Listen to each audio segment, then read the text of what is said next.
Assalamualaikum warahmatullahi wabarakatuh. Nama saya Azrai bin Azmi, nombor metrik 054509 yang mengambil subjek kajian ilmu tarikat.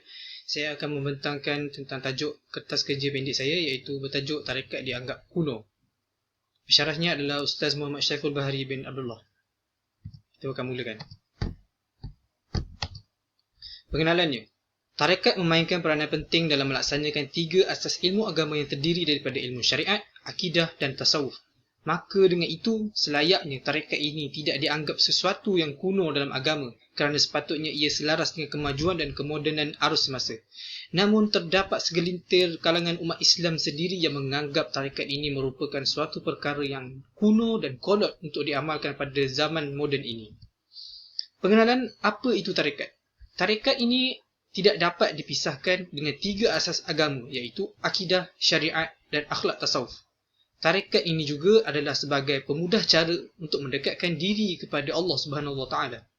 Tarikat ini juga untuk melaksanakan kesemua tuntutan agama berlandaskan mazhab yang muktabar dan sahih sanadnya sehingga kepada Nabi Muhammad sallallahu alaihi wasallam. Ianya sesuai dilakukan sepanjang zaman tanpa ada sebab musabab yang membolehkan ianya ditolak ataupun dianggap kolot. Tarikat dianggap kuno. Ini adalah salah satu pahaman yang berlaku dalam kalangan umat Islam sendiri. Yang pertama adalah arus kemodenan yang begitu pesat telah menyebabkan penitikberatan terhadap tarikat ini dianggap kuno dan kolot. Yang kedua adalah malang sekali ianya ditentang oleh masyarakat Islam itu sendiri. Pemikiran mereka yang telah tercemar akibat leka dan lalai dengan kemewahan dan kesenangan yang dilihat moden lalu menganggap tarikat ini sebagai suatu perkara yang kuno.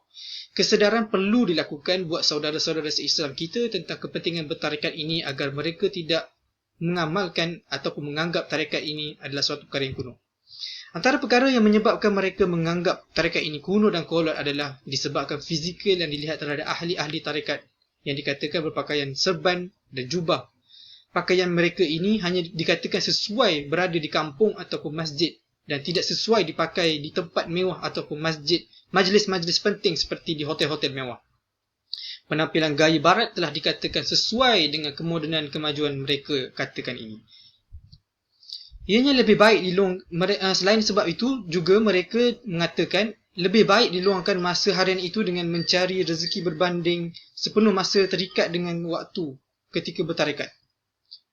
Dan mereka menganggap tarikat ini adalah hanya suatu perkara sunat dan tidak wajib untuk diamalkan.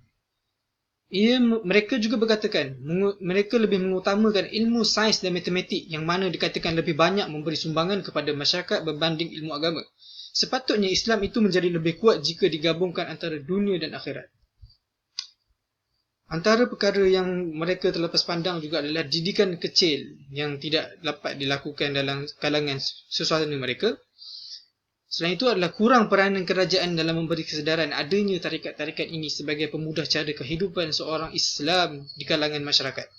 Buktinya kenapa tarikat ini tidak sepatutnya dianggap suatu perkara yang kuno adalah kerana zaman keemasan Islam telah membicarakan ilmu dan arus kemodenan yang selari, sedangkan orang barat ketika zaman keemasan Islam dahulu mereka masih lagi berperang dan bergaduh antara pihak gereja dan para saintis mereka.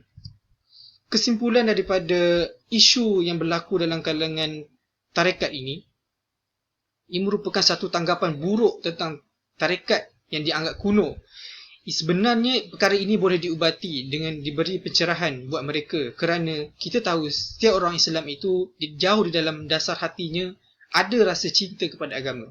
Maka usaha daripada semua pihak amat penting bagi memberi kesedaran dan pencerahan akan kepentingan tarikat agar tarikat itu diterima ramai dan tidak dianggap kuno walaupun dalam arus kemodenan.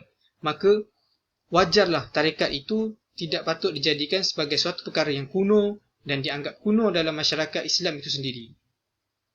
Semoga isu dari tarikat ini dapat diselesaikan, insya-Allah. Assalamualaikum warahmatullahi wabarakatuh. Sekian saja daripada saya.